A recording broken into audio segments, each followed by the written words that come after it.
नमस्कार दोस्तों, बीपीएससी पाठशाला विद चौहान चैनल पर एक बार फिर से आपका स्वागत है।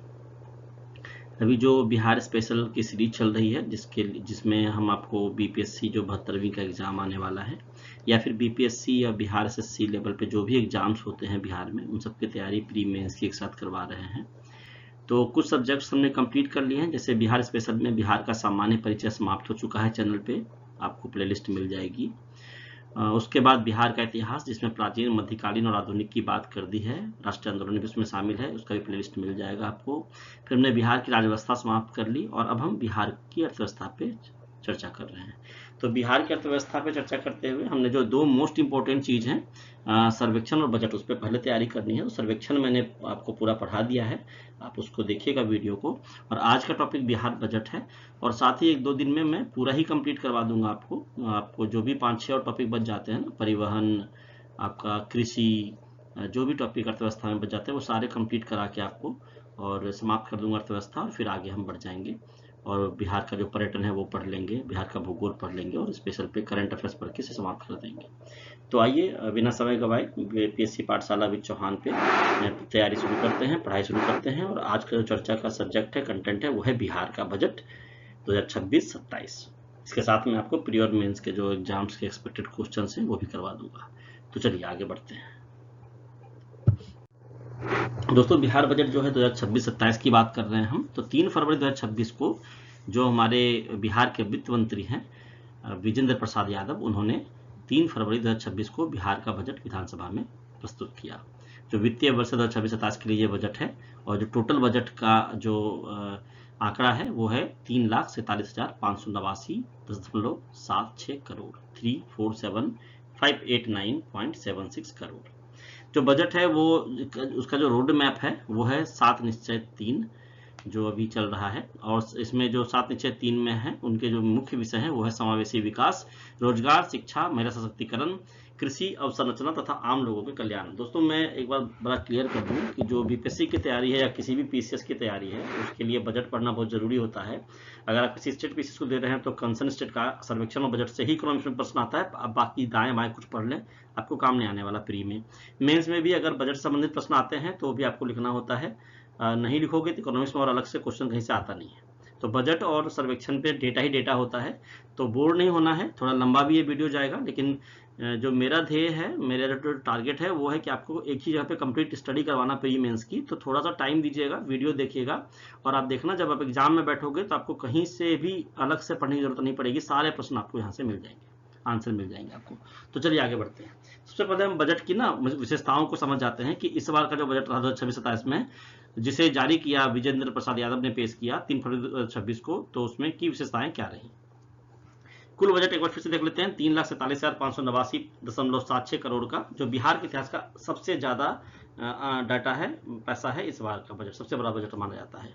बजट आकार में वृद्धि की बात करें तो जो पिछला था 2025-26 की तुलना में यह लगभग 30,694 करोड़ की बढ़ोतरी हुई है।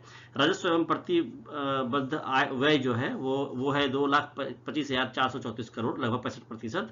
और पूंजीगत व्यय जो है 63,455.84 करोड़, कुल का लगभग 18.26%। अब योजना व्यय की बात करें तो 1,22,155 करोड़ है, लगभग 35%। तो ये परसेंटेज और ये आंकड़ा आपको याद करना ही करना है, दूसरा कोई चारा है नहीं। राजकोषीय घाटा की बात करें तो जीएसडीपी, जो स्टेट का जीडीपी होता है उसे जीएसडीपी कहते हैं, उसका लगभग 2.99%, लगभग 3% अनुमानित है राजकोषीय घाटा। और प्रति व्यक्ति आय जो है उसको दोगुना करने के लिए 1 करोड़ रोजगार सृजित करने का लक्ष्य भी इसमें रखा गया है। आगे देखते हैं हम विशेषताएं क्या रही, अलग अलग तथ्यों में समझते हैं। मैंने सबको पॉइंट वाइज कर दिया है। तो बिहार राज्य का सकल घरेलू उत्पाद जीएसडीपी की बात करते हैं। 2026-27 के लिए वर्तमान कीमतों पर 13.1 लाख करोड़ रुपए रहने का अनुमान है जीएसडीपी, जो 2025-26 की तुलना में 15% की वृद्धि दर्शाता है। 15% ज्यादा है 25-26 से। अभी कितना है 13.1 लाख करोड़। ठीक है। केंद्रीय बजट में 2026-27 में देश के लिए 10% की वृद्धि का अनुमान लगाया गया है और हमने कितना का किया है 15% का। दूसरा पॉइंट है कि 2026-27 में व्यय की बात करें तो ऋण चुकौती को छोड़कर, जो ऋण चुकाना उसको छोड़कर किस तरह से व्यय किया जाएगा, तो 3,24,925 करोड़ रुपए रहने का अनुमान है व्यय, जो 2025-26 के संशोधित अनुमानों जो कि 4,04,65 करोड़ रुपए था से 19% कम है। इस पर व्यय कम करने का अनुमान है। इसके अतिरिक्त राज्य द्वारा 22,665 करोड़ रुपए का ऋण चुकाया जाएगा। और संशोधित अनुमानों के अनुसार अगर देखें तो 25-26 में जो व्यय था ऋण चुकौती को छोड़कर बजट अनुमान 2,94,075 करोड़ रुपए से 36% अधिक रहने का अनुमान है। इसको दोबारा से पढ़ लीजिए। अगर संशोधित अनुमानों को देखें तो 25-26 में जो व्यय था उस और जो बजट अनुमान था उससे 36% अधिक रहने का अनुमान है। अब अगला जो पॉइंट है 10वां पॉइंट है वो है 2026-27 के लिए प्राप्तियां, इसमें ऋण को छोड़कर। उसमें था व्यय में ऋण चुकौती को छोड़कर, तो प्राप्तियों में भी ऋण को छोड़कर 2,85,813 करोड़ रुपए होने का अनुमान है। ऋण को छोड़कर प्राप्तियां, जो 2025-26 के संशोधित अनुमान से 7% अधिक है। 2025-26 में प्राप्तियां बजट से 2% अधिक होने का अनुमान है। अगला जो पॉइंट है वह संशोधित अनुमानों के अनुसार 2026-27 में राजस्व विशेष सकल घरेलू उत्पाद जीएसडीपी का 0.1% जो कि होता है 1,143 या ऐसे बोलें कि 1143 करोड़ रुपए रहने का अनुमान है। जबकि 25-26 में राजस्व घाटा सकल घरेलू उत्पाद जीएसडीपी का 6.7% 76,315 करोड़ रुपए रहने का अनुमान है। 25-26 में बजट चरण में 8,831 करोड़ रुपए जीएसडीपी का 0.8% के राजस्व अधिशेष का अनुमान लगाया गया है। देखिए ये जो डेटा है ये मैंने खुद नहीं बनाया है, ये जो आपका बिहार का गजट जारी होता है या जो पीआईबी जो मेन सोर्स होता है प्रेस इन्फॉर्मेशन ब्यूरो, वहां से मैंने लिया है और कोशिश करा है कि जो सरकारी वेबसाइट्स हैं वहां से डेटा निकालूं कि कहीं से भी आपको गलती होने का गुंजाइश कम हो जाए, है ना। तो इसको ध्यान से समझिएगा। तो 26-27 के लिए राजकोषीय घाटा की बात करें तो सकल घरेलू उत्पाद जीएसडीपी का 3% है लक्षित है, जो कि टोटल 39,112 करोड़ रुपए होता है, यही लक्षित है। अब फिर उसको तुलना करते हैं तो संशोधित अनुमानों के अनुसार 2025-26 में राजकोषीय घाटा सकल घरेलू उत्पाद का 11.8 रहने की उम्मीद है, जो बजट अनुमान जीएसडीपी का 3% से काफी अधिक है। अब आगे बढ़ते हैं, राजकोषीय घाटा की बात होगी। 7 निश्चय की बात करते हैं, वो क्या है तो सरकार 2025 और 2030 के बीच 7 निश्चय 3 रोड मैप को लागू करेगी। प्रमुख लक्ष्य है प्रति व्यक्ति आय को दोगुना करना, औद्योगिकरण में तेजी लाना, किसानों की आय बढ़ाना, शिक्षा और चिकित्सा सेवाओं में सुधार करना, नए नियोजित शहर स्थापित करना और जीवन स्तर में सुधार करना। अगला पॉइंट पढ़ना है हमें, किसानों को आय सहायता का मतलब क्या है बजट में। राज्य सरकार जननायक कर्पूरी ठाकुर किसान सम्मान निधि योजना की शुरुआत करने वाली है या करेगी। इस योजना के तहत किसानों को प्रति वर्ष 3,000 रुपये मिलेंगे। अभी क्या है, प्रधानमंत्री किसान सम्मान निधि योजना के तहत केंद्र से 6,000 रुपये प्रति वर्ष मिलते हैं। ये जो 3,000 है उसके अतिरिक्त होगा, तो टोटल 9,000 मिलेंगे बिहार में किसानों को। औद्योगिक केंद्र की बात करें तो अमृतसर कोलकाता औद्योगिक कॉरिडोर परियोजना के अंतर्गत गया में औद्योगिक विनिर्माण क्लस्टर के दूसरे चरण का विकास किया जाएगा, पहला चरण का हो चुका है। एक रक्षा कॉरिडोर बनाया जाएगा, एक फार्मास्यूटिकल पार्क बनाया जाएगा और एक फिनटेक सिटी का भी विकास किया जाएगा। परिवहन की बात करें तो 5 नए एक्सप्रेसवे बनाए जाएंगे। सार्वजनिक बसों को सीएनजी और इलेक्ट्रिक बसों में परिवर्तित किया जाएगा। 2000 से अधिक सार्वजनिक चार्जिंग स्टेशन स्थापित किए जाएंगे ईवी के लिए, इलेक्ट्रिक बसों के लिए। ठीक है, आगे बढ़ते हैं। अब बजट 2026-27 के जो मुख्य आंकड़े हैं करोड़ रुपए में, ये इंपॉर्टेंट फैक्ट्स हैं, इस पर ध्यान दीजिएगा। जो ऊपर के फैक्ट्स हैं वो मेंस में भी काम आएंगे, प्री में भी। यहाँ से प्री में ही प्रश्न आएंगे और यहीं से आएंगे, तो इसको ध्यान से देखिएगा। जो कुल व्यय रखा गया बजट 2026-27 में वो है 3,47,590, जिसमें ऋण का पुनर्भुगतान जो है वो 22,665 है और शुद्ध व्यय जो है वो जब माइनस करोगे आप तो आएगा 3,24,925।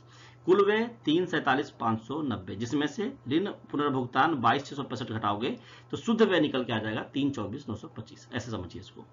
प्राप्तियों की बात करें तो कुल प्राप्तियां 3,47,753, उधार जो है वो 61,939 है। तो जब आप प्राप्तियों से उधार को घटाओगे तो वो आ जाएगा शुद्ध प्राप्तियां, तो वो है 2,85,813।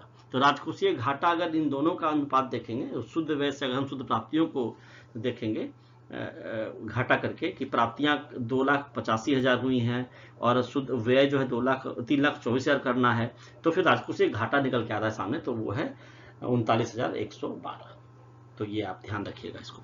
जीएसडीपी के प्रतिशत के रूप में देखें तो 3% है। राजस्व संतुलन देखें तो 1,143 है। जीएसडीपी के प्रतिशत के रूप में 0.1 है राजस्व संतुलन। प्राथमिक घाटा 13,748 है। प्रतिशत रूप में देखें तो 1.1% है। तो जीएसडीपी टोटल आता है निकल के 13,09,155। इस डेटा को याद कर लीजिएगा। 2-3 फैक्ट्स हैं जो पीछे पढ़ाया गया है, उसी को हमने यहाँ पर डेटा में रखा है।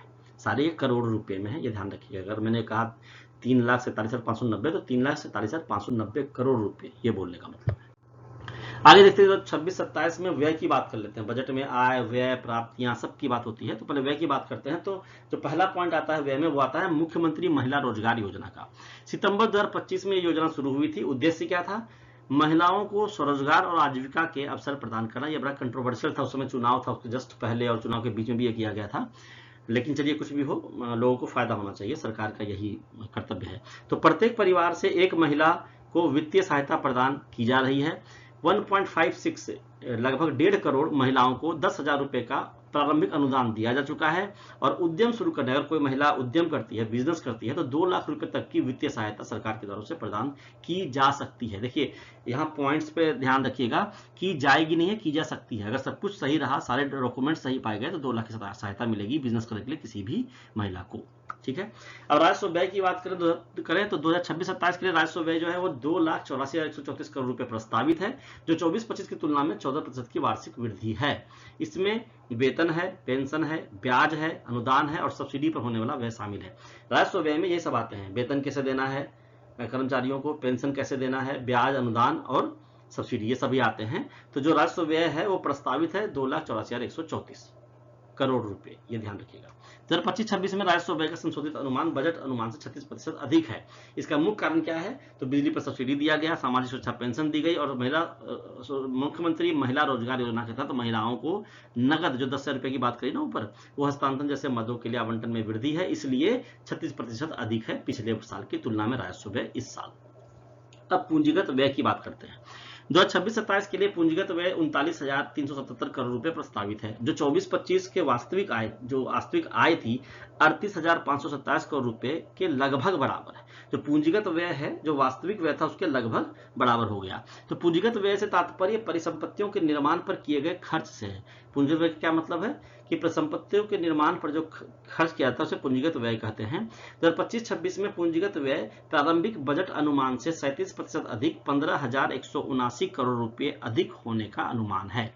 जिन क्षेत्रों में अनुमान अधिक है उनमें परिवहन, जहां पे 2901 करोड़ रुपए अधिक है, और ग्रामीण विकास, जहां पर 2450 करोड़ रुपए अधिक है, ये दोनों शामिल है। मेन रूप से जो अनुमान अधिक लगाया गया है व्यय का, वो है परिवहन पे और ग्रामीण विकास पे। तो इस तरह से हमने मुख्यमंत्री महिला रोजगार योजना पढ़ लिया, व्यय कैसे चलेगा, राजस्व व्यय देख लिया, पूंजीगत व्यय देख लिया। अब आगे चलते हैं। अब है कि जो इंपॉर्टेंट फैक्ट्स हैं व्यय से संबंधित वो देख लेते हैं। तो ये सारे आंकड़े करोड़ों में हैं, तो 26-27 के आंकड़े करोड़ों में है, वो निर्धारित व्यय वैसे देखेंगे। 26-27 में क्या है? राजस्व व्यय 2,84,134 करोड़ रुपए, पूंजीगत व्यय 39,377 करोड़ रुपए, राज्य द्वारा दिए गए ऋण 1414। अब इन सबको हम ऐड करेंगे तो शुद्ध व्यय आ जाएगा 3,24,925 करोड़ रुपए। अब खर्च कैसे हो रहा है वो देख लीजिए। तो वेतन में 72,960 करोड़ रुपए, पेंशन में 35,170 करोड़ रुपए और ब्याज भुगतान में 25,364 करोड़ रुपए। तो टोटल जो इधर से निर्धारित व्यय आया वो आया 1,33,494 करोड़ रुपए। तो अगर प्रश्न इस तरह से आए कि सबसे ज्यादा व्यय किस पर किया जा रहा है, तो आपको बोलना राजस्व व्यय। और ऐसे अगर आए कि वेतन, पेंशन, ब्याज भुगतान के साथ, तो क्या है? वेतन पे 72,960 करोड़ रुपए। ठीक है, आगे चलते हैं।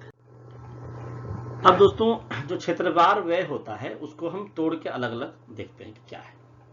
तो बजट प्रावधान जो 26-27 में क्या रहेगा, आंकड़ा क्या रहेगा कि कितना करोड़ व्यय करना है और किस लिए करना है, वो यहाँ पे हम पढ़ लेते हैं। यहाँ से प्रश्न आते हैं, ये इंपॉर्टेंट फैक्ट्स मैंने डाला है इसे। सेक्टर की बात करेंगे तो 26-27 में क्या होना है खर्चा वो देखेंगे, और बजट प्रावधान 26-27 में क्यों रखा गया वो देखेंगे। तो सबसे पहले है शिक्षा पर, शिक्षा, खेल, कला और संस्कृति। एक प्रश्न आगे आएगा, आप देखना ऑब्जेक्टिव में सबसे ज्यादा किसके लिए क्या गया है, तो शिक्षा से पैसा दिया गया है। ठीक है, तो 70,141 करोड़ रुपए शिक्षा, खेल, कला और संस्कृति पे। क्या कैसे होना है? समग्र शिक्षा अभियान के लिए 12,107 करोड़ रुपया आवंटित किए गए हैं, ये मुख्य बिंदु है।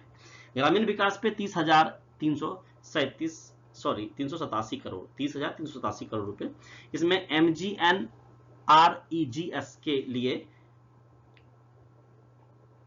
3192 करोड़ रुपए और BBGRAMG के लिए 1890 करोड़ रुपए आवंटित किए गए हैं। इसका फुल फॉर्म मैं अलग से बता दूंगा आपको आगे। सामाजिक कल्याण और पोषण के लिए 24,110 करोड़ रुपए, जिसमें महिला सशक्तिकरण के लिए 9,052 करोड़ रुपए आवंटित किए गए हैं। संशोधित अनुमानों के अनुसार 2025-26 में ये जो था वो 21,050 करोड़ रुपए था और आज के रेट में क्या है 24,710 करोड़ रुपए, ज्यादा है उससे। स्वास्थ्य एवं परिवार कल्याण की बात करें तो 20,230 करोड़ रुपए की बात है जो होना है खर्चा, जिसमें पीएम अभिमान योजना के लिए, इसको अभिमान पढ़िए, योजना के लिए 1495 करोड़ रुपए आवंटित किए गए हैं। अब अलग से देखें और सेक्टर कौन से बच गए, ऊर्जा, पुलिस और शहरी विकास। तो ऊर्जा में 18,649 करोड़ रुपए व्यय होगा। सस्ती बिजली के लिए सब्सिडी है तो 15,702 करोड़ रुपए आवंटित किए गए हैं, इसलिए ज्यादा बढ़ गया है। पुलिस पर 16,840 रुपए खर्च होगा करोड़ रुपए और जिला पुलिस के लिए 9,455 करोड़ रुपए आवंटित किए गए हैं। शहरी विकास की बात करें तो 14,050 करोड़ रुपए खर्च होगा। प्रधानमंत्री आवास योजना शहरी के लिए 2842 करोड़ रुपए आवंटित किए गए हैं। ये मुख्य बिंदु है। तो ये हो गया सेक्टर, ये दूसरा हो गया 26-27 में क्या होना है खर्च और किस चीज पे ज्यादा खर्च होना है उसके मेन पॉइंट हो गए प्रावधान के इसके लिए। इस तरह से हमने इसको देखा। अब आगे बढ़ते हैं। इंपॉर्टेंट फैक्ट्स कुछ और हैं जिसमें परिवहन है तो 10,178। तो क्या होगा, तो सड़क और पुलों पर पूंजीगत व्यय के लिए 5,034 करोड़ रुपए आवंटित किए गए हैं। कृषि और संबद्ध गतिविधियों के लिए 8463 करोड़, जिसमें कृषि यंत्रीकरण पर प्रस्तुत आयोग को 176 करोड़ रुपए आवंटित किए गए हैं। इसके बारे में अलग से भी पढ़ेंगे आगे कृषि यांत्रिकरण के बारे में। सिंचाई और बाढ़ नियंत्रण की बात करें तो 8422 करोड़ रुपए सिंचाई और बाढ़ नियंत्रण पर पूंजीगत व्यय के लिए 5814 करोड़ रुपए आवंटित किए गए हैं और सभी क्षेत्रों का कुल व्यय अगर देखें तो वो है 69%। इस तरह से बजट में क्या प्रावधान है, कैसे व्यय होना है, कितना होना है, इसकी हमें जानकारी ली। एक एक चीज रटने की जरूरत नहीं है आपको दोस्तों, आपको 2, 4, 5, 6 बार पढ़ना है। सबसे ज्यादा सबसे कम किस पे हो रहा है व्यय वो पढ़ना है, एक बार कारण देख लेना है, प्रश्न अपने आप बन जाएगा। टाइप होता है, इतना ज्यादा मेहनत करने की जरूरत नहीं है। अब कुछ और फैक्ट्स हैं इसमें। राज्य सरकार की प्राप्तियों का विवरण है करोड़ों में, व्यय देख लिया, अब प्राप्तियां देख लीजिए। राज्य का अपना कर जो है 26-27 में वो है 65,800। राज्य का अपना गैर कर क्या है 9403, ये सब करोड़ में है, ठीक है, मैंने ऊपर लिख दिया करोड़ रुपए में। केंद्रीय करों में हिस्सा 1,58,178। केंद्र से अनुदान सहायता कितनी मिलेगी 51,896। राजस्व प्राप्तियां कितनी है 2,85,277। गैर ऋण पूंजीगत प्राप्तियां कितनी है 536 और शुद्ध प्राप्तियां कितनी हुई तो 2,85,813 करोड़ रुपए। इसको एक बार पढ़। अब प्राप्तियों को डिटेल समझते हैं पॉइंट वाइज। तो वह 2026-27 के लिए कुल राजस्व प्राप्तियों की बात करें तो 2,85,277 करोड़ रुपए रहने का अनुमान है, जो 2024-25 की तुलना में 14% की वृद्धि से है, वार्षिक वृद्धि हुई है 24 से 25-26 में, 26-27 में, ठीक है। इनमें से 75,203 करोड़ रुपए 26% जो हिस्सा है वो राज्य सरकार अपने संसाधनों से जुटाएगी और 74% हिस्सा जो कि 2,10,074 करोड़ रुपए है वो केंद्र सरकार से प्राप्त होंगे। केंद्र सरकार से प्राप्त संसाधन केंद्रीय करों में राज्य सरकार के हिस्से राजस्व प्राप्ति का 55% और अनुदानों राजस्व प्राप्ति का 18% के रूप में होंगे। इसको इस तरह से समझिए कि जितने करोड़ रुपए का अनुमान है वो 24-25 की तुलना में 14% की वार्षिक वृद्धि दर है, जिनमें से 26% राज्य सरकार अपने संसाधन जुटाएगी और 74% की हेल्प केंद्र सरकार करेगी, ठीक है। अब राज्य का हस्तांतरण की बात करते हैं। 2026-27 में केंद्रीय करों में राज्य का हिस्सा 1,58,178 करोड़ रुपए होने का अनुमान है, जो 24-25 की तुलना में 11% की वार्षिक वृद्धि से है। आपने सुना होगा ना टैक्स, कई सारे ऐसे टैक्स हैं जो केंद्र सरकार लगाती है लेकिन राज्यों को हिस्सा बांट के दे देती है उसमें से जो उस राज्य से आते हैं टैक्स, तो उस हिसाब से 11% ज्यादा है 24-25 की तुलना में 26-27 में, ठीक है। अब केंद्र सरकार द्वारा दिए जाने वाले अनुदान, तो वर्ष 2026-27 में केंद्र सरकार द्वारा दिए जाने वाले अनुदान का अनुमान 51,896 करोड़ रुपए है, जो 24-25 की तुलना में 32% ज्यादा है, ठीक है। यह वृद्धि मुख्य रूप से केंद्र प्रायोजित योजनाओं CSS के लिए अनुदान में अपेक्षित वृद्धि के कारण है। CSS के लिए अनुदान का अनुमान 26-27 में 44,003 करोड़ रुपए है, जो कि 24-25 के वास्तविक आंकड़ों के अनुसार 21,217 करोड़ रुपए था, जो उस वर्ष का बजट अनुमान था 45,370 करोड़ रुपए से 53% कम था। इस तरह से इसको डेटा को समझिए। राज्य का अगर स्वयं का कर राजस्व की बात करें तो बिहार का कुल स्वयं का कर राजस्व जो है 26-27 में वो 65,800 करोड़ रुपए रहने का अनुमान है, जो 24-25 की तुलना में 11% की वार्षिक वृद्धि दर्शाता है। अगर GSDP के प्रतिशत के रूप में स्वयं का कर राजस्व की बात करें 26-27 में 5% रहने का अनुमान है, जो 25-26 में 5.2% था, ठीक है। और वो 24-25 जो उससे भी पहले था उसके वास्तविक आंकड़ों से का 5.4% से कम है। तो तभी 5 है, एक साल पहले 5.2 था और उससे पहले 5.4 था, इसको इस तरह से समझिए, स्वयं का, राज्य का स्वयं का कर राजस्व। आगे है स्थानीय निकायों द्वारा जुटाया गया राजस्व। देखिए मैंने इसको डील में ढूंढ के इसलिए लिखा है कि आप एक बार दो बार पढ़ेंगे तो आपको डेटा सिर्फ याद रखना, ऐसे करोगे डेटा याद करते हैं पॉइंट में परसेंटेज में तो कम याद रहता है, आप कहानी ऐसा पढ़ते हो तो ज़्यादा याद रहता है, इसलिए मैंने इसको डिटेलिंग किया है। थोड़ा लंबा है, थोड़ा सा उबाऊ लगेगा आपको, लेकिन प्लीज़ आपसे गुजारिश है आप 2-3 बार देखिएगा, आपके प्रश्न बनेंगे। स्थानीय निकायों द्वारा जुटाया गया राजस्व की बात करें तो ग्रामीण और शहरी स्थानीय निकायों को अपने राजस्व स्रोतों OSR को एकत्रित करने का अधिकार दिया जा सकता है। हालांकि 16वें वित्त आयोग ने पाया कि ये स्थानीय निकाय केंद्र और राज्य सरकारों के द्वारा दिए जाने अनुदानों पर अत्यधिक निर्भर है। जो स्थानीय निकाय हैं वो खुद कुछ नहीं कर रहे हैं, राज्य सरकार और केंद्र सरकार के जो पैसे उसी पर डिपेंड कर रहे हैं ज़्यादा। बिहार में ग्रामीण स्थानीय निकायों का OSR कृषि GDP का 0.03% था, जो केरल का जो कि 2.38% है और महाराष्ट्र का 1.1% है, जिससे राज्यों की तुलना में काफ़ी कम है। कहाँ 2.5 और 1.5% और 1.25% और कहाँ 0.03%। ठीक है, इसी प्रकार बिहार के शहरी स्थानीय निकायों का OSR गैर कृषि GDP का 0.09% था। यह भी महाराष्ट्र के 1.4, गुजरात के 0.84 जिससे काफी कम है। आयोग ने पाया कि स्पष्ट प्रशासनिक प्रावधानों की कमी, क्षमता संबंधी बाधाओं और कमजोर प्रवर्तन तंत्रों के कारण स्थानीय निकाय अपने राजस्व स्रोतों का अधिकतम उपयोग करने में विफल रहते हैं। आप जब प्रशासनिक सेवा में जाएंगे तो इस चीज को सुधारिएगा। राज्य GST वो एक पॉइंट था। अगला पॉइंट है 2026-27, यहाँ पर मैं तो लगता है मैंने थोड़ा मिस किया है राज्य GST को, तो उसको मैं अलग से बता दूंगा कभी। 2026-27 में नहीं, यही पॉइंट है, 6-7 एक साथ लिखा गया, 6 ही मानिए 7 को भी। तो राज्य GST की बात करें तो 2026-27 में राज्य GST राजस्व का सबसे बड़ा स्रोत था 58%। तो 26-27 में अगर बोले कि राजस्व का सबसे बड़ा स्रोत क्या रहा है राज्य का, तो GST रहा है, SGST रहा है। कितना? 58%। राज्य GST SGST राजस्व होने का अनुमान है और राज्य GST राजस्व में 2024-25 की तुलना में 14% की वार्षिक वृद्धि दर्ज होने का अनुमान है कि 26-27 में बिक्री कर और वैट से होने वाला राजस्व 2024-25 की तुलना में 1% की वार्षिक दर से बढ़ेगा। वर्ष 2026-27 में बिजली पर करों और शुल्कों से राजस्व 950 करोड़ रुपए का रहने का अनुमान है, जो 24-25 की तुलना में कम है। तब क्या था? 1570 करोड़ रुपए, अभी 950 करोड़ रुपए। ठीक है, अब स्वयं के कर राजस्व की बात करते हैं। 2025-26 में स्वयं के कर राजस्व स्रोतों के संशोधित अनुमान बजट अनुमानों के समान है। इसका तात्पर्य यह है कि सरकार अपने बजट लक्ष्यों को पूरा करने की उम्मीद करती है।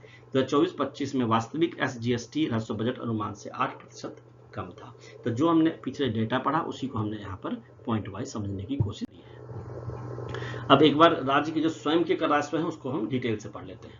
तो राज्य GST 38,000 करोड़ 26-27 के बजट में है। बिक्री कर वैट 10,775, स्टाम्प शुल्क, पंजीकरण शुल्क, रजिस्ट्रेशन जो होता है टैक्स शुल्क होता है फी, वो 10,000 करोड़, वाहनों पर कर 5,000 करोड़, बिजली पर कर और शुल्क 950 करोड़ और भू राजस्व 800 करोड़। ये इंपॉर्टेंट फैक्ट्स इसको याद कीजिए।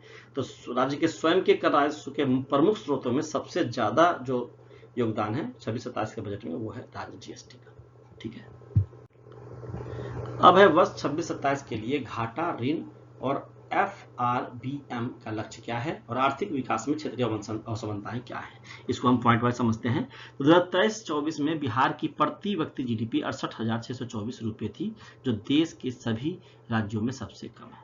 अखिल भारतीय स्तर पर प्रति व्यक्ति GDP 2,15,935 करोड़। यहाँ पे थोड़ा पुराना डेटा है, आप इसको मैं आगे जाके 26-27 में भी डाल दूंगा। अभी जो अवेलेबल था वो मैंने लिखा है, तो अभी भी ज़्यादा अंतर नहीं हुआ है। जो जिले हैं जो आगे हैं GDP में और प्रति व्यक्ति आय में, वो अभी भी वही हैं और जो कम है वो अभी भी वही है। तो इसको इस तरह से पढ़िए। पटना में जो प्रति व्यक्ति GDP था सबसे अधिक था, वो 2,41,220 रुपये दर्ज की गई, जिसके बाद बेगूसराय 2 नंबर पे और दूसरे स्थान पे रहा। ठीक है, अन्य सभी जिलों में प्रति व्यक्ति GDP 2023-24 में 1 लाख रुपए से कम थी। पटना में 2,44,000, बेगूसराय में 1,500, बाकी सब में 1 लाख से कम। ठीक है, बाकी 36 जिलों में 11 जिलों में प्रति व्यक्ति GDP 2023-24 में 50,000 रुपए से भी कम थी। और शिवहर और अररिया में प्रति व्यक्ति GDP सबसे कम 38,214 रुपये और 44,134 रुपये दर्ज की गई। सबसे ज्यादा GDP वाला जिला है पटना, उसको बेगूसराय, सबसे कम सबसे नीचे जो शिवहर है, उससे थोड़ा सा ऊपर है अररिया। तो ऊपर के दो जो टॉप है वो पटना और बेगूसराय, और नीचे से जो टॉप है मतलब बॉटम में है दोनों, वो है शिवहर और अररिया। राजस्व संतुलन की बात करें तो राजस्व संतुलन क्या होता है? तो यह राजस्व प्राप्तियों और राजस्व व्यय का अंतर है। राजस्व घाटे का अर्थ होता है कि सरकार को उन खर्चों को पूरा करने के लिए उधार लेना पड़ता है जिनसे उसकी संपत्ति में वृद्धि नहीं होती या देनदारियों में कमी नहीं आती। ठीक है, राजकोषीय घाटा क्या है? तो यह कुल व्यय और कुल प्राप्तियों के बीच का अंतर है। इस अंतर को सरकार द्वारा लिए गए ऋणों से पूरा किया जाता है, जिससे कुल देनदारियों में वृद्धि हो जाती है। ये लॉस है। बकाया देनदारियां क्या है? तो बकाया देनदारियां किसी वित्तीय वर्ष के अंत में कुल उधारी का योग होती है, इसमें भविष्य निधि जैसी सार्वजनिक खातों पर बकाया देनदारियां भी शामिल होती है। इस तरह से हमने ये पॉइंट्स भी पढ़ लिए, डेटा पढ़ लिया। अब आगे देखते हैं इसमें क्या बच गया है। आगे है बकाया सरकारी गारंटी। इस पॉइंट को अच्छे समझिए। मार्च 2026 तक राज्य की बकाया गारंटी सरकारी गारंटी लगभग 32,008 करोड़ रुपए होने का अनुमान है, जो बिहार के सकल घरेलू उत्पाद GSDP का लगभग 2.4% है। उपयोगिता प्रमाण पत्र जमा करने में देरी। अब CAG की बात कर लेते हैं कि क्या चल रही है, स्टेट के साथ क्या चल रहा है उसका। CAG 2025 की रिपोर्ट जो थी उसमें यह पाया गया कि मार्च 2024 तक जो 49,649 उपयोगिता प्रमाण पत्र अभी तक प्राप्त नहीं हुए थे, जिनकी राशि 70,878 करोड़ रुपए थी। प्रमाण पत्र नहीं मिले और जो आंकड़ा था राशि का वो था 70,878 करोड़ रुपए 2025 तक की रिपोर्ट CAG की। उपयोगिता प्रमाण पत्र एक निर्धारित अवधि के भीतर महालेखाकार लेखा पत्र को प्रस्तुत किए जाना अनिवार्य होता है, मिला नहीं। CAG ने पाया कि इन प्रमाण पत्रों के अभाव में यह सुनिश्चित नहीं किया जा सकता कि वितरित धनराशि का उपयोग इच्छित उद्देश्यों के लिए ही किया गया है। समझिए इस बात को, थोड़ा गूढ़ है। CAG ने यह भी पाया कि प्रमाण पत्रों के लंबित रहने की उच्च अवधि धन के दुरुपयोग और हेराफेरी के जोखिम को बढ़ाती है। देखिए, जब पैसा आता है तो उसकी ना ऑडिट होती है, वो CAG ऑडिट करती है, केंद्र सरकार की भी, राज्य सरकार की भी। तो उन्होंने ये पाया कि लगभग 50,000 के आसपास सर्टिफिकेट मिले नहीं। ठीक है, और जो राशि थे जिसके पैसे सर्टिफिकेट नहीं मिले, कहाँ खर्च किया, वो था 70,878 करोड़ रुपए, बहुत ज्यादा है। CAG ये बोल रही है कि जहां खर्च होना चाहिए तो वहां हुआ भी या नहीं, क्योंकि जमा किया नहीं। ठीक है, तो इस चीज को ये बताता है, तो इसको थोड़ा ध्यान से समझिएगा। इस स्थिति को भी सुधारना है आपको जब आप प्रोसेसिंग सेवा में जाओगे। अब प्रमुख क्षेत्रों पर राज्यों के व्यय की तुलना कर लेते हैं। या तो कुछ राज्यों से तुलना होगी, या फिर हम देख लेते हैं कि राज्य के अंदर ही क्या हो रहा है, आपस में देख लेते हैं आगे पीछे ईयर में कि क्या तुलना क्या है। शिक्षा की बात करते हैं, इसमें शिक्षा, स्वास्थ्य, ग्रामीण का सब है। तो शिक्षा की बात करते हैं पहले। बिहार ने 26-27 में अपने व्यय का 21.7% शिक्षा पर आवंटित किया है। यह 25-26 के में राज्यों द्वारा शिक्षा पर किए गए औसत आवंटन, जो कि सभी राज्यों में किए थे, 14.5, 14% काफी अधिक है। 25-26 में जितने सारे राज्यों ने किया था उसका एवरेज 14.5% था, और बिहार सरकार 27 में 21.7% बोला है शिक्षा को देने के लिए। ठीक है, शिक्षा क्षेत्र को सबसे अधिक 68,216 करोड़ रुपए का आवंटन मिला है बजट में, जिससे स्कूली शिक्षा, शिक्षक सहयोग, अवसंरचना और सीखने की गुणवत्ता को प्राथमिकता दी गई है। गुणवत्तापूर्ण शिक्षा को बढ़ावा देने के लिए प्रत्येक पंचायत में मॉडल स्कूल स्थापित किए जाएंगे। स्वास्थ्य की बात करें तो बिहार में 26-27 में अपने व्यय का 6.3% स्वास्थ्य पर आवंटित किया गया है। यह 2025-26 में राज्यों द्वारा स्वास्थ्य के लिए किए गए औसत आवंटन, जो कि 6.2% है, से मामूली रूप से अधिक है। मतलब लगभग सब राज्यों में ऐसा ही है, 6.3। शिक्षा पर बिहार ने 21.7, स्वास्थ्य पर 6.3। ग्रामीण विकास की बात करें तो 9.4। बिहार 26-27 के बजट में अपने व्यय का 9.4%, 9.4% ग्रामीण विकास पर आवंटित किया है। यह 25-26 में राज्यों द्वारा ग्रामीण विकास के लिए औसत आवंटन 4.9% से काफी अधिक है। देखिए, यहाँ पे हम प्रमुख क्षेत्रों पर जो राज्यों के व्यय उसकी तुलना कर रहे हैं बाकी स्टेट से, अपने बिहार की। तो बाकी स्टेट ने जहां शिक्षा में औसत 14.5% किया था पिछले साल, हमने किया इस साल 21.7। स्वास्थ्य पे सबने किया था 6.2, हमने किया 6.3। ग्रामीण विकास में सबने किया 4.9, हमने किया 9.4, और सड़कें और पुल पर सबने किया 4.3, हमने किया 2.9, जो कि कम है। ठीक है, आगे चलते हैं। कृषि की बात करें तो बाकी ने किया 5.7, हमने किया 2.6। ये बाकी जो है वो 2025-26 है, हम 26-27 में है। ठीक है, तो कृषि पर भी हमने कम किया, बाकी ने किया 5.7%, हमने किया 2.6। पुलिस पर बाकी ने किया 4%, हमने किया 5.2, ज्यादा किया हमने आवंटन।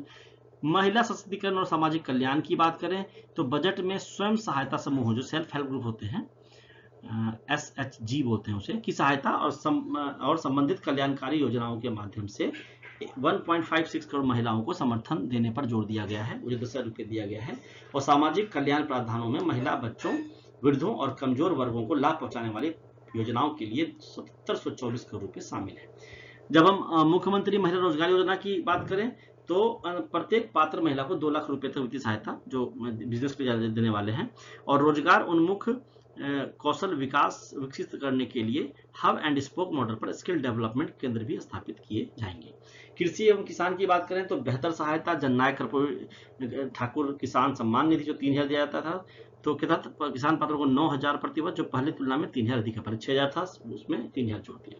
ठीक है, 6000 प्रधानमंत्री वाला है, 3000 राज्य सरकार वाला है। जो राज्य सरकार योजना उसका नाम है जननायक कर्पूरी ठाकुर किसान निधि सम्मान निधि योजना, और जो केंद्र सरकार वाला उसका प्रधानमंत्री किसान सम्मान निधि। रोजगार और नौकरियों की बात करें तो 7 निश्चय 3 के तहत वर्ष 2030 तक 1 करोड़ रोजगार के अवसर सृजित करने का लक्ष्य रखा गया है। तो पहले हमने पढ़ा कि किस क्षेत्र पे 6 जो मेन क्षेत्र हैं, किस क्षेत्र पे राज्यों ने कितना किया खर्च, हमने कितना किया करना है हमें, और उसके बाद हमने महिला सशक्तिकरण, मुख्यमंत्री महिला रोजगार योजना, कृषि और किसान और रोजगार नौकरियों पे बात कर ली। इस तरह से आगे बढ़ते हैं। अब है अवसंरचना और संपर्कता कैसे बढ़ाएंगे। तो 5 नए एक्सप्रेसवे, बेहतर सड़क नेटवर्क और शहरी विकास सहित प्रमुख अवसंरचना परियोजनाओं की घोषणा की गई। हवाई अड्डों के विकास और क्षेत्रीय हवाई संपर्क परियोजनाओं के कार्य प्रगति पर है। स्वास्थ्य एवं कृषि सेवाओं की बात करें तो अस्पतालों के उन्नयन और चिकित्सा सुविधाओं के विस्तार के लिए बजट में स्वास्थ्य सेवाओं को सुदृढ़ किया गया है। पीएमसीएच में बेड की संख्या बढ़ाने की बात की गई है, और अतिरिक्त जिलों में भी सारे जिलों में नए मेडिकल कॉलेज स्थापित करने का भी प्रावधान किया गया है। अब है उद्योग एवं निवेश की बात करें तो नई उद्योग नीति के माध्यम से बड़े पैमाने पर निवेश आकर्षित करने और निजी क्षेत्र की भागीदारी को मजबूत करने का लक्ष्य रखा गया है। औद्योगिक क्षेत्र में 50 करोड़ रुपए तक के निजी निवेश को आकर्षित करने के उपाय किए गए हैं, और औद्योगिक समर्थन मिशन के तहत बंद पड़ी चीनी मिलों के पुनरुद्धार का प्रावधान किया गया है। ये हर बार चीनी मिलों की बात होती है, क्या होता है वो आगे देखते हैं। इस तरह से हमने जो बिहार का बजट 2026-27 पेश किया गया उसकी पूरी डिटेल को पढ़ लिया है, और मेंस में कैसे पॉइंट वाइज आप आंसर राइटिंग कर पाएंगे उसको भी समझा दिया पीछे मैंने आपको कंटेंट में। और अब हम ये चेक कर लेते हैं कि अगर प्रश्न आते हैं बजट से 72वें एग्जाम में, और जो जहाँ भी बीपीएससी जो भी एग्जाम लेता है या बीएसएससी, तो किस तरह से प्रश्न आएंगे उस पर चर्चा कर लेते हैं। तो पहला प्रश्न है, वित्तीय वर्ष 2026-27 के लिए बिहार का कुल बजट परिव्यय, टोटल बजट आउटले कितना है। तो आंसर है 3,47,589.76 करोड़। यह अब तक का सबसे बड़ा बजट है। बजट 2026-27 में बिहार सरकार ने किस क्षेत्र को सर्वाधिक बजटीय आवंटन प्रदान किया है। शिक्षा, लगभग 60,204 करोड़ से अधिक है।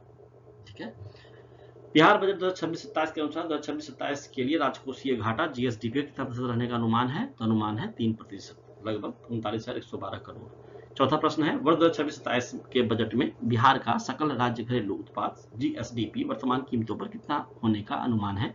तो 13.1 लाख करोड़ रुपए 2025-26 की तुलना में 15% की वृद्धि हुई है इसमें। आगे देखते हैं। आगे है, बिहार बजट 2026-27 में किस स्थान पर दूसरा औद्योगिक विनिर्माण क्लस्टर आईएमसी विकसित करने की घोषणा की गई है। तो आंसर है गया। बिहार के 2026-27 के बजट में 7 निश्चय 3 रोड मैप की अवधि क्या है। तो 2025 से 2030। बजट 2026-27 में जननायक कर्पूरी ठाकुर किसान सम्मान निधि का मुख्य उद्देश्य क्या है। किसानों की आय को बढ़ावा देना, 3000 जोड़ दिया है। प्रधानमंत्री वाले में 6000 वाले में तो 9000 मिलता है उनको सालाना। वित्तीय वर्ष 2026-27 में स्वास्थ्य क्षेत्र हेल्थ सेक्टर के लिए कितना बजट आवंटित किया गया है। तो 21,270 करोड़ रुपए। आगे देखते हैं। 2026-27 के बजट के अनुसार कितने नए एक्सप्रेसवे बनाने की योजना है। तो 5 नए एक्सप्रेसवे बनाई जाएगी। और बिहार बजट 2026-27 में सार्वजनिक बसों को किस में परिवर्तित करने की घोषणा की गई है। तो सीएनजी और इलेक्ट्रिक बसों में, और चार्जिंग स्टेशन भी लगाए जाएंगे 2000 से ज्यादा। इस तरह से हमने ऑब्जेक्टिव्स को देख लिए। अब देखते हैं कि मेंस में कैसे प्रश्न आ सकते हैं बजट से।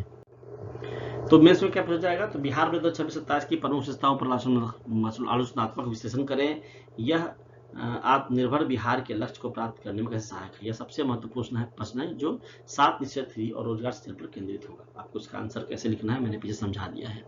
क्वेश्चन आ सकता है, बिहार में राजकोषीय प्रबंधन राजकोषीय घाटे जीएसडीपी का 2.9% को नियंत्रित करने के लिए बजट 2026-27 में किए गए उपायों की चर्चा कीजिए। इस तरह से फिर संपन्न बिहार समृद्ध बिहार पर प्रश्न आ सकता है। बिहार में 2026-27 पूंजीगत व्यय पर बढ़ते जोर के निहितार्थों का अवलोकन कीजिए। ये इस तरह से प्रश्न मेंस में आते हैं, तो आप इसकी प्रैक्टिस कीजिए। मैंने पीछे जो कंटेंट दिया उसको समझिए, उसी से आंसर बन जाएगा, अलग कहीं जाने की जरूरत नहीं है। और जब सारा सिलेबस कंप्लीट होगा तो मैं इनके भी प्रश्नों के उत्तर आपको अच्छे से फॉर्मेट बना के दे दूंगा, आप मेंस में आराम से लिख पाएंगे। तो दोस्तों, इस तरह से हमने का आर्थिक सर्वेक्षण पढ़ लिया, बिहार का बजट पढ़ लिया। अब आगे 2 वीडियो लाऊंगा। जो पहला वीडियो आएगा वो कृषि, पशुपालन और खनिज पे आएगा, और उसके दूसरा एक वीडियो आएगा, और जो 5-6 टॉपिक बचे हैं वो दोनों मैं समाप्त कर दूंगा, और इस तरह से आपका इकोनॉमिक्स भी समाप्त हो जाएगा बिहार स्पेशल का, और आप एग्जाम के लिए धीरे धीरे तैयार होते चले जाएंगे। तो आपसे गुजारिश है कि बीपीएससी पाठशाला विद चौहान चैनल जो है उसको लाइक कीजिए, सब्सक्राइब कीजिए, दोस्तों से शेयर कीजिए, इससे मुझे मोटिवेशन मिलता है। और मैं आपको एक ही जगह पे, एक ही स्थान पे, इसी चैनल पे जो कि बीपीएससी पाठशाला विद चौहान है, आपको प्री मेंस की तैयारी अच्छे से करवा दूंगा। कहीं और भटकने की आपको कोई जरूरत नहीं पड़ेगी। तो आज के लिए इतना ही है। वीडियो को अंत तक देखने के लिए धन्यवाद। पढ़ते रहिए, मस्त रहिए।